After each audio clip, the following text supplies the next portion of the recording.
DNC Tamil நேயர்களுக்கு வணக்கம். நான் சாய்நாத். இன்றைக்கி ஃபினான்ஷியல் சீரீஸில் ஐபிஓனா என்ன, இதில் எப்படி இன்வெஸ்ட் பண்ணுறது அப்படின்றத பற்றி விரிவாக பேசுகிறதுக்காக Moneymantri financial service founder S Gopi அவர்கள் இணைந்திருக்கிறார். வணக்கம். வணக்கம்.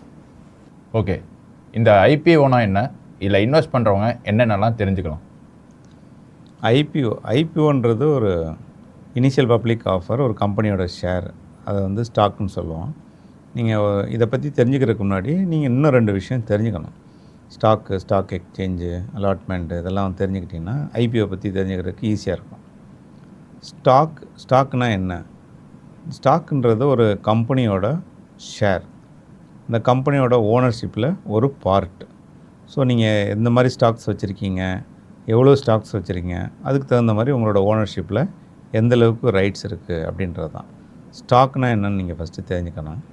இதுக்கப்புறம் ஸ்டாக் எக்ஸ்சேஞ்ச், இந்த ஸ்டாக்கை எங்கே எக்ஸ்சேஞ்ச் பண்ணுறாங்க, எக்ஸ்சேஞ்சுனால் ட்ரேட் பண்ணுறாங்க. ஸோ ஸ்டாக் மார்க்கெட், அதில் வந்து 2 பிளாட்ஃபார்ம் இருக்குது, பிஎஸ்சி, என்எஸ்சி. பிஎஸ்சின்றது பாம்பே ஸ்டாக் எக்ஸ்சேஞ்சு, என்எஸ்சின்றது நேஷ்னல் ஸ்டாக் எக்ஸ்சேஞ்சு. இந்த 2 பிளாட்ஃபார்ம்லேயும் நீங்கள் வந்து ஒரு ஷேரை, ஸ்டாக்ஸை நீங்கள் ட்ரேட் பண்ணலாம். ரெண்டுமே ஒன்று தான். ஷேர் அண்ட் ஸ்டாக்ஸ் வந்து தனித்தனியே கிடையாது. ஒரு ஸ்டாக்கை நீங்கள் வந்து எப்படி ட்ரேட் பண்ணுறீங்க அப்படின்றதுக்கு இந்த பிளாட்ஃபார்ம் தான் உங்களுக்கு யூஸ்ஃபுல்லாக இருக்கும். பிஎஸ்சி, என்எஸ்சி 2 பிளாட்ஃபார்ம் இருக்குது. ஸ்டாக்னால் என்ன, ஸ்டாக் எக்ஸ்சேஞ்சுனா என்ன, இதுக்கப்புறம் வந்து primary market, secondary market. Primary மார்க்கெட்டுன்றது ஒரு கம்பெனி தன்னோட ஸ்டாக்ஸை ஃபஸ்ட்டு டைமாக வெளியில் வருது இல்லையா, அதான் ஐபிஓ. இந்த ஐபிஓ நீங்கள் வாங்குறதுக்கு ப்ரைமரி மார்க்கெட்டில் அப்ளை பண்ணணும். அதான் ஃபஸ்ட்டு டைம் ஒரு கம்பெனி வந்து ஷேரை கொடுக்குதுன்னா அதை நீங்கள் வாங்குகிற ப்ரொசீஜர் எல்லாமே இந்த ப்ரைமரி மார்க்கெட்டில் பண்ணுவாங்க. செகண்டரி மார்க்கெட், ஒரு சில ஸ்டாக்ஸ் ஆல்ரெடி இருக்குது இல்லையா, இந்த இருக்கிற ஸ்டாக்ஸை நீங்கள் ட்ரேட் பண்ணுறதுக்கு இந்த செகண்டரி மார்க்கெட்டுன்னு சொல்லுவாங்க. அதில் நீங்கள் வாங்குறது, விற்கிறது எல்லாமே பண்ண முடியும். அது செகண்டரி மார்க்கெட்டு. இது எல்லாமே நீங்கள் பண்ணுறதுக்கு டிமேட் அக்கௌண்ட்டு கம்பல்சரியாக வச்சுருக்கணும்.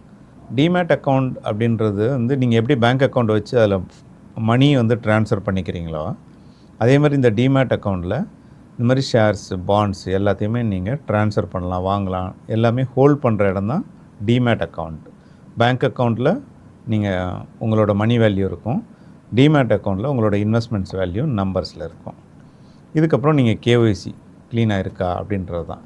இதெல்லாம் நீங்கள் தெரிஞ்சுக்கிட்டு ஐபிஓ வந்து அதுக்கப்புறம் நீங்கள் உள்ளே போனீங்கன்னா பெட்டராக இருக்கும். ஓகே, இப்போது இந்த ஐபிஓவில் எப்படி இன்வெஸ்ட் பண்ணலாம்? இப்போது நீங்கள் ஐபிஓவில் இன்வெஸ்ட் பண்ணுறதுக்கு முன்னாடி இதெல்லாம் பார்த்துட்டீங்க. டிமேட் அக்கௌண்ட், ஸ்டாக் எக்ஸ்சேஞ்ச் எல்லாமே தெரிஞ்சிட்டிங்க இல்லையா. ஐபிஓன்றது ஒரு கம்பெனி தன்னோட ஓனர்ஷிப்பை வெளியில் கொடுத்து ஃபண்ட் ரைஸ் பண்ணுறது தான் வந்து ஒரு மெத்தட். அது வந்து ஐபிஓன்னு சொல்லுவோம். Initial public offer. ஒரு கவர்மெண்ட் கம்பெனியோ இல்லை ப்ரைவேட் கம்பெனியோ ஃபண்ட் ரைஸ் பண்ணுறதுக்காக, ஸோ அவங்களோட ஓனர்ஷிப்பில் வந்து ஒரு சம் பர்சன்டேஜ் ஃபுல்லாக கொடுக்க முடியாது. ஸோ அதில் வந்து ஓனர்ஷிப்பை வந்து எந்தளவுக்கு அவங்க கொடுக்குறாங்க அப்படின்றத வந்து செபியில் ஆல்ரெடி ஃபண்ட் ரைஸுக்கு ஈக்குவலாக ஸோ அங்கே அப்ரூவல் வாங்கி வச்சுருப்பாங்க. ஸோ அந்த அப்ரூவலுக்கு தகுந்த மாதிரி 10,000 crores, 5,000 crores, 200 crores, 100 crores ஒரு சர்டன் அமௌண்ட்டுக்கு they want to sell their ownership to convert into fund raising. இப்படி தான் பண்ணுவாங்க. இந்த ஃபண்ட் ரைசிங்க்காக உள்ள மெத்தடில் அவங்க ஓனர்ஷிப்பை கொடுக்குறாங்க இல்லையா, அதை நீங்கள் பப்ளிக்கில் அப்ளை பண்ணி வாங்கிக்கலாம். ஸோ பப்ளிக்கு கொடுக்குறது தான் வந்து இந்த கொடுக்குற மெத்தட். இதுதான் IPO, initial public offer. First time வரும்போது தான் இது. ஒரு கம்பெனி வந்து ஆல்ரெடி ஷேர்ஸில் இருக்குன்னா அவங்க ஐபிஓ கொடுக்க முடியாது. நீங்கள் புதுசாக ஒரு கம்பெனி ஸ்டார்ட் பண்ணி ஒரு சின்ன லெவல், மைக்ரோ லெவலில் வந்து ஒரு பெரிய லெவலில் வந்துட்டீங்க. இப்போ நீங்கள் பப்ளிக்கில் வந்து உங்களோட ஃபண்ட் ரைசிங் பண்ணுறீங்கன்னா அந்த மெத்தடு தான் ஐபிஓ, இனிஷியல் பப்ளிக் ஆஃபர். இந்த ஐபிஓவை நீங்கள் வந்து ஒரு மெத்தடில் கொடுத்துட்றாங்க. ஒரு லாட், ஸோ 6 ஆஃப் ஷேர்ஸு இல்லை 100 ஷேர்ஸு, 18 ஷேர்ஸு அப்படின்னு சொல்லிட்டு ஒரு வேல்யூ ஃபிக்ஸ் பண்ணுறாங்க. ஒரு share price between 300 to 500. So some டிஃப்ரென்ஸில் வந்து ஒரு பர்டிகுலர் லாட் 6, 8, 10 அந்த மாதிரி ஒரு பர்டிகுலர் லாட்டில் நீங்கள் அப்ளை பண்ணி வாங்கலான்றது தான் அவங்க வந்து கொடுக்குற கண்டிஷன்ஸ். அந்த கண்டிஷன்ஸில் நீங்கள் மேக்ஸிமம் ப்ரைஸ் போட்டு அப்ளை பண்ணிங்கன்னா, ஸோ அது பிட்வீன் என்ன ப்ரைஸை அவங்க ஃபிக்ஸ் பண்ணுறாங்களோ அதில் உங்களுக்கு அலாட்மெண்ட் கொடுப்பாங்க. ஸோ ஐபிஓ நீங்கள் அப்ளை பண்ணுறதுக்கு இதெல்லாம் நீங்கள் மெயினாக தெரிஞ்சுக்கணும். என்ன ப்ரைஸ் பேண்டில் வராங்க, எவ்வளோ ஃபண்ட் ரைஸ் பண்ண போகிறாங்க, ஸோ இந்த கம்பெனியில் நம்ம எவ்வளோ லாட்டாக வாங்க போகிறோம், ஸோ இதெல்லாம் ஐபிஓவில் ரொம்ப முக்கியமான பாயிண்ட்ஸு. ஓகே, இப்போ இந்த ஐபிஓவில் என்ன மாதிரி அட்வான்டேஜ்லாம் இருக்குது?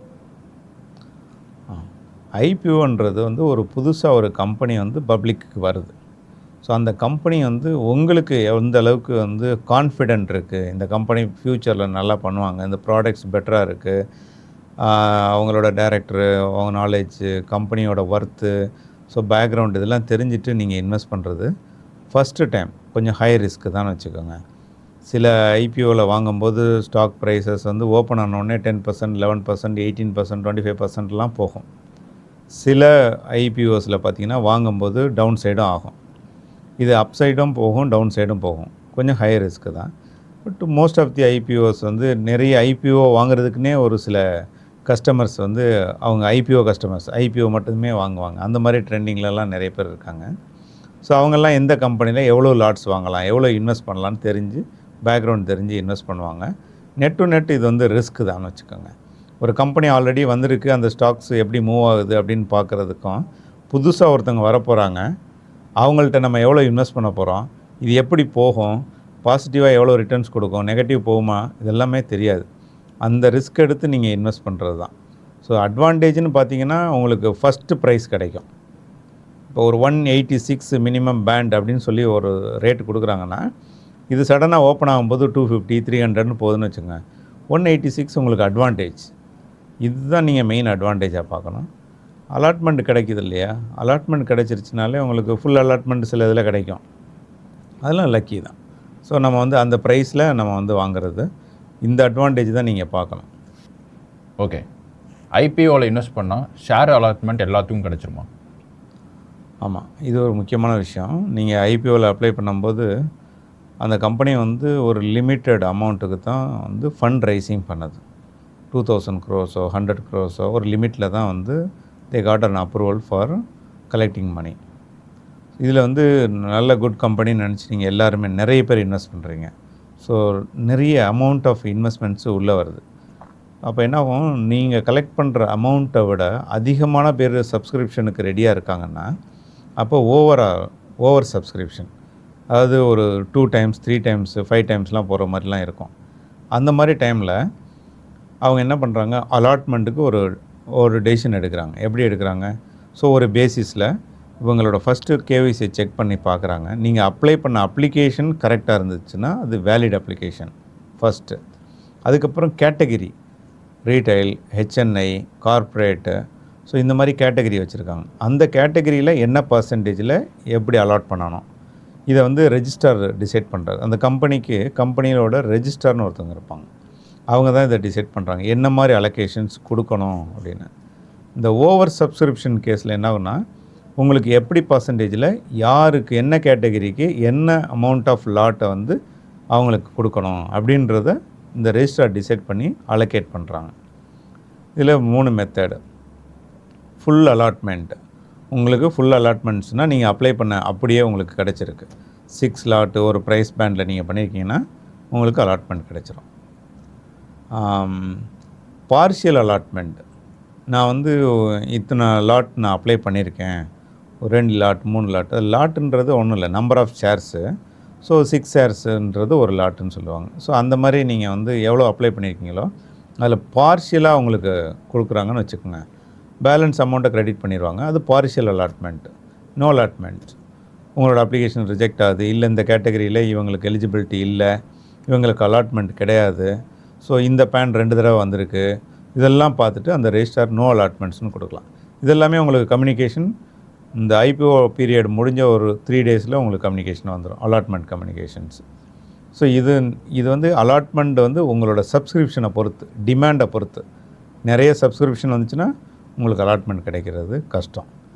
இது வந்து ஓவர் சப்ஸ்கிரிப்ஷன், அண்டர் சப்ஸ்கிரிப்ஷன். ஒரு 3000 crores ஒரு கம்பெனி வந்து ஐபிஓ வந்து அனௌன்ஸ் பண்ணி வெளில வராங்க. அங்கே இன்வெஸ்டர் ரொம்ப கம்மியாக தான் வந்திருக்காங்க, ஒரு 2000 crores தான் அப்ளை பண்ணியிருக்காங்க. அப்போ எல்லாருக்குமே அலாட்மெண்ட்ஸ் கிடைக்கும். ஸோ அது ஃபுல் அலாட்மெண்ட். ஓவர் சப்ஸ்கிரிப்ஷனில் தான் அலாட்மெண்ட் கிடைக்குமா கிடைக்காதான்றது. அண்டர் சப்ஸ்கிரிப்ஷன் பார்த்திங்கன்னா எல்லாருக்குமே அலாட்மெண்ட்ஸ் கிடைச்சிரும். கிடைச்ச எல்லாத்துக்கும் வந்து உங்களுக்கு சர்டிஃபிகேட் இன்ஃபர்மேஷன் எல்லாமே, சர்டிஃபிகேட் கிடையாது, உங்களோட டிமேட் அக்கௌண்ட்டில் க்ரெடிட் ஆகும், அந்த ஷேர்ஸ் வந்து க்ரெடிட் ஆகும். உங்களுக்கு அதுக்கு முன்னாடி இன்ஃபர்மேஷன் வந்துடும். பை மெயில், எஸ்எம்எஸ் அது மூலமாக கம்யூனிகேஷன் வந்துடும். எவ்வளோ அலாட் ஆகிருக்கு, பார்ஷியலாக, ஃபுல்லாக, என்ன நம்பர்ஸ் வந்திருக்கு அப்படின்றதெல்லாம் அவங்களே கம்யூனிகேட் பண்ணிடுவாங்க. ஓகே. இந்த ஷேர்ஸை பொறுத்த அளவுக்கு எந்த அளவுக்கு விற்க முடியும், எந்த அளவுக்கு மெயின்டைனும் பண்ண முடியும்? இந்த ஷேர்ஸ், ஐபிஓ இதெல்லாமே ஸ்டாக் மார்க்கெட்டில் ஒரு இண்டிவிஜுவலோட டெசிஷன் தான். இப்போ உங்களோட financial capacity investing in shares so எந்த அளவுக்கு இருக்குதுன்னு பார்க்கலாம். இப்போ சில பேர் 5 lakhs 10 lakhs 1 crore கூட வாங்கலாம். சில பேர் அப்போ தான் 15,000 25,000 இனிஷியலாக ஸ்டார்ட் பண்ணிட்டு வருவாங்க. இது உங்களோட பர்சனல் ஃபினான்ஷியல் கெப்பாசிட்டி தான். இந்த ஐபிஓ வாங்கும்போது என்ன பண்ணுவீங்கன்னா, அலாட்மெண்ட் கிடச்சிருச்சுன்னா உங்களோட டிமேட் அக்கௌண்ட்டில் கிரெடிட் ஆகிடும். அந்த ஐபிஓ எவ்வளோ அப்படின்றது காமிக்கும். எத்தனை நம்பர் ஆஃப் ஷேர்ஸ் உங்களுக்கு இருக்குது அப்படின்றது காமிச்சிடும். ஸோ அது காமிச்சோடனே ஒரு சைடு ப்ரைஸ் பேண்ட் காமிச்சிடும். How many number of shares இருக்குது, அது என்ன ப்ரைஸில் ட்ரேட் ஆகுது, 263 rupees. இது எவ்ரி செகண்ட் மாறிட்டே இருக்கும். எந்தளவுக்கு பர்ச்சேஸ் சேல் நடக்குதோ அதுக்கு தகுந்த மாதிரி எக்ஸ்சேஞ்சிலேருந்து அந்த ப்ரைஸ் பேண்ட் மாறிட்டே இருக்கும். ஸோ நீங்கள் எப்போ ஓப்பன் பண்ணி எப்போ பார்க்குறீங்களோ அந்த டைமில் என்ன ப்ரைஸ்ன்றது தெரிஞ்சிக்க முடியும். ஐபிஓ மூலமாக வாங்கின ஷேர்ஸ் நீங்கள் அப்ளை பண்ணும்போது 240 rupeesக்கு அப்ளை பண்ணியிருப்பீங்க. அலாட்மெண்ட் ஆகி உங்கள் டிமேட் அக்கௌண்ட்டில் நீங்கள் பார்க்கும்போது அதோட ப்ரைஸு இன்க்ரீஸ் ஆகிடுச்சுன்னா நீங்கள் வாங்கின ப்ரைஸை விட அதிகமாக இருக்க போகுது. 240க்கு வாங்கியிருக்கீங்க, அலாட் ஆகிருக்கு.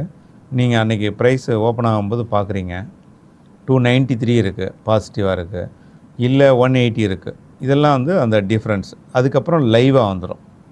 நீங்கள் வாங்கலாம், விற்கலாம். ஜென்ரலாக அந்த ஐபிஓவில் எதுக்கு வாங்குறாங்கன்னா, ஐபிஓவில் வாங்கினோடனே ப்ரைஸ் நமக்கு எக்ஸஸாக கிடைச்சிரும் அப்படின்னு நினச்சி வாங்குறாங்க. அந்த மாதிரி கான்செப்டே கிடையாது. Company is a good company, நிறைய டிமாண்ட் இருக்குது அப்படின்னா ப்ரைஸ் இன்க்ரீஸ் ஆகும். அது வைஸ் வெர்சா, அதே மாதிரி நெகட்டிவும் ஆகும். ஸோ ஓப்பன் ஆகும்போது அந்த டிஃப்ரென்ஸ் கண்டிப்பாக இருக்கும். சேம் ப்ரைஸு ஜென்ரலாக இருக்காது. ஸோ அந்த ஒன்று அப்ஸ் அண்ட் டவுன் 2 சைடுமே இருக்கும். நீங்கள் வாங்கிட்டீங்க, ஷேர்ஸ் அலாட் ஆயிடுச்சு. ஸோ அதுக்கு முன்னாடி நீங்கள் வாங்கின ஷேர்ஸ்லாம் இருக்குது, நம்பர் ஆஃப் ஷேர்ஸ் இருக்குது. இதை நம்ம ஃபினான்ஷியல் கெப்பாசிட்டினா நம்ம ஒரு ப்ராஃபிட் 20% 40% வந்ததுக்கப்புறம் நம்ம விற்கணும் வச்சுருக்கோம். இல்லை உங்களோட அப்ஜெக்டிவ் நெக்ஸ்ட் இயரில் விற்கணும்னு வச்சுருக்கீங்க. ஸோ அதை பார்த்து யூ கேன் மெயின்டைன். இதுக்கு எந்த ரூலும் கிடையாது. ஐபிஓ வந்துருச்சு, வாங்கிட்டீங்க, அலாட் ஆகிடுச்சு, நீங்கள் பை செல் மார்க்கெட்டில் பண்ணலாம். இதை செகண்டரி மார்க்கெட்டுன்னு சொல்லுவாங்க இல்லையா? செகண்டரி மார்க்கெட்டில் 2 பிளாட்ஃபார்ம் இருக்குது, என்எஸ்சி, பிஎஸ்சி. முன்னாடியே பார்த்துருக்கோம். இந்த என்எஸ்சி, பிஎஸ்சியில் எந்த இதில் வேணாலும் நீங்கள் விற்கலாம், வாங்கலாம், அடிஷ்னலாகவும் வாங்கலாம். ஆர் இது அதிகமாக இருக்குது, நல்லா ப்ராஃபிட் பண்ணிக்கலாம் அப்படின்னு சொல்லி விற்கவும் செய்யலாம். உங்களோட பர்சனல் ஃபினான்ஷியல் கெப்பாசிட்டியை பொறுத்து you can trade, buy sell. Okay. ஐபிஓவை பற்றி சொன்னீங்க. ஜென்ரலாக ஒரு ஸ்டாக் மார்க்கெட்டில் ஷேர்ஸை வாங்கி விற்கிறது எப்படி? IPO one of the stock. So ஒரு பர்டிகுலர் கம்பெனி புதுசாக வர்றதுனால நீங்கள் அதை ஐபிஓவில் வாங்கி அதுக்கப்புறம் மார்க்கெட்டில், ஷேர் மார்க்கெட்டில் ட்ரேட் பண்ணுறீங்க. நீங்கள் இது மாதிரி எல்லா கம்பெனியுமே வாங்க முடியும். இப்போது போன மாதம் ஒரு கம்பெனி வந்திருக்கு, போன வருஷம் ஒரு கம்பெனி வந்திருக்கு, அதோட ப்ரைஸ் கொஞ்சம் அட்ராக்டிவாக இருக்குது, நம்ம வாங்கலாமா அப்படின்னா அதான் ஜென்ரலாக ஸ்டாக் வாங்குறது, விற்கிறது. இந்த ஸ்டாக் வாங்குறது, விற்கிறது ஸ்டாக் எக்ஸ்சேஞ்சில் 2 பிளாட்ஃபார்ம், பிஎஸ்சி, என்எஸ்சி இருக்கு இல்லையா? அதில் போய்ட்டு என்ன கம்பெனி வாங்க போகிறீங்க, ஒரு கம்பெனி நேம், ஒரு பேங்க்கோட ஸ்டாக்ஸை வாங்க போகிறோம் அப்படின்னு நினச்சிங்கன்னா அது என்ன ப்ரைஸ் இருக்குது, நம்ம என்ன ப்ரைஸுக்கு வாங்கலாம். ஸோ அது ப்ரைஸ் பேண்ட் எப்படி மூவ் ஆகிட்டுருக்கு. ஸோ நீங்கள் ஒரு ரேட்டை ஃபிக்ஸ் பண்ணி இந்த ரேட்டுக்கு இவ்வளோ லாட் நம்ம வாங்க போகிறோம், இவ்வளோ பேலன்ஸ் உங்கள் டிமேட் அக்கௌண்ட்டில் இருக்குது, பேங்க் அக்கௌண்ட்டில் இருக்குன்னா அதை பிளான் பண்ணி நீங்கள் அப்ளை பண்ணி வாங்கலாம். வித்தின் 2 daysல உங்களுக்கு டிமேட் அக்கௌண்ட்டில் அந்த ஷேர்ஸு கிரெடிட் ஆகிடும். ஸோ அதுக்கப்புறம் your ownership for that particular share. நீங்கள் விற்கணும்னு நினைக்கிறீங்க. ஸோ என்ன ப்ரைஸில் இப்போ ட்ரேட் ஆகிட்டுருக்கு, நீங்கள் என்ன ப்ரைஸுக்கு விற்க போகிறீங்க, தட் யூ கேன் டிசைட். இதே மாதிரி தான் உங்களோட அதர் சைட்லேயும் பை செல் நடக்கும். ஸோ எல்லா இடத்துலையும் இந்த பை செல் நடக்கும்போது எவ்வளோ பேர் விற்கிறாங்க, எவ்வளோ பேர் வாங்குகிறாங்க. ஸோ இதை பொறுத்து தான் இந்த டிமாண்ட் அண்ட் சப்ளையில் ப்ரைஸ் அப்ஸ் அண்ட் டவுன் இருக்கும். ஸோ நீங்கள் ப்ரைஸ் கம்மியாக வாங்கி அதிகமாக விற்கலாம். சில பேர் அதிகமாக வாங்கியிருக்கோம், அவங்களோட பண தேவைகளுக்காக உடனே விற்கணும்னு நினைப்பாங்க. ஸோ அது பை அண்ட் செல் டியூரேஷன், உங்களுக்கு ப்ராஃபிட் இருக்கா இல்லையா, அதை பார்த்து நீங்கள் இண்டிவிஜுவலாக வாங்கவும் விற்கவும் முடியும். ஸ்டாக் எக்ஸ்சேஞ்சில் 2 பிளாட்ஃபார்ம், பிஎஸ்சி, என்எஸ்சி இருக்குது. இதில் நீங்கள் எந்த ஸ்டாக்கை வாங்க போகிறீங்கன்றதை டிசைட் பண்ணிவிட்டு அதில் சர்ச் பண்ணி ப்ரைஸ் பேண்ட் கொடுத்து நீங்கள் வாங்கலாம். ஸோ ஒரு போர்ட்ஃபோலியோவை நீங்கள் க்ரியேட் பண்ணலாம். ஐபிஓவில் இவ்வளோ வாங்கியிருக்கோம், செகண்டரி மார்க்கெட்டில் இவ்வளோ ஸ்டாக்ஸ் வாங்கியிருக்கோம், டோட்டலாக நம்மளோட ஸ்டாக் போர்ட்ஃபோலியோ ஷேர்ஸோட போர்ட்ஃபோலியோ எவ்வளோ இருக்குது, அது எப்படி க்ரோ ஆகிட்டுருக்கு, இதை நீங்கள் ட்ராக் பண்ணலாம். ஸோ ஒரு டைம்லேயும் நீங்கள் வந்து ப்ராஃபிட்டும் பண்ணலாம், அடிஷ்னலும் வாங்கி வச்சுக்கலாம். வெல்த் அக்குமுலேஷன் ரொம்ப லாங் டேர்மில் வாங்கி வச்சுக்கலாம். ட்ரேடு, இன்ட்ரா ட்ரேடு, இன்றைக்கே வாங்கி இன்றைக்கே விற்கிறது, ஒரு ஷார்ட் பை ஒரு 3 டேஸில் வாங்கி விற்கிறது, இல்லை லாங் டேர்ம் அக்குமுலேஷன் பண்ணுறது, இதெல்லாம் method of managing stock market. So இதில் உங்களுக்கு எது கன்வீனியன்ட்டோ அது மாதிரி பை செல் பண்ணி நீங்கள் வந்து உங்களோட போர்ட்ஃபோலியோ மெயின்டைன் பண்ணிக்கலாம். ஓகே, இந்த முறையில் பண்ணிங்கன்னா உங்களோட போர்ட்ஃபோலியோ ஒரு ஸ்டாண்டர்டாக இருக்கும். கன்ஃபியூஷன் இருக்கக்கூடாது. ஸ்டாக் மார்க்கெட்டை பொறுத்த வரைக்கும் வாங்கிட்டோம், லாஸ் ஆகிடுச்சா, இறங்கிடுச்சா, ஏறிடுச்சான்னா ஒரு பதட்டத்தில் நீங்கள் வாங்கினீங்கன்னா அதை மேனேஜ் பண்ணுறது கஷ்டம். ஒரு ஸ்டாக்கை வாங்கும்போது வாங்குகிறோம், என்ன ப்ரைஸ் போக போகுது, எவ்வளோ ரிஸ்க் இருக்குது, எவ்வளோ நாளில் இந்த நம்ம ரிஸ்க்கை ஹோல்ட் பண்ணலாம், ஆர் ஸ்டாப் லாஸ் கொடுக்கலாமா, இதெல்லாம் நீங்கள் தெரிஞ்சுக்கிட்டு ஸ்டாக் மார்க்கெட்டில் நீங்கள் இன்வெஸ்ட் பண்ணிங்கன்னா உங்களுக்கு பெட்டர் ரிட்டர்ன்ஸ் இருக்கும். ஓகே, ஐபிஓ பற்றியும் ஸ்டாக்ஸ் பற்றியும் நிறையா ஷேர் பண்ணிக்கிட்டீங்க. ரொம்ப நன்றி. நன்றி.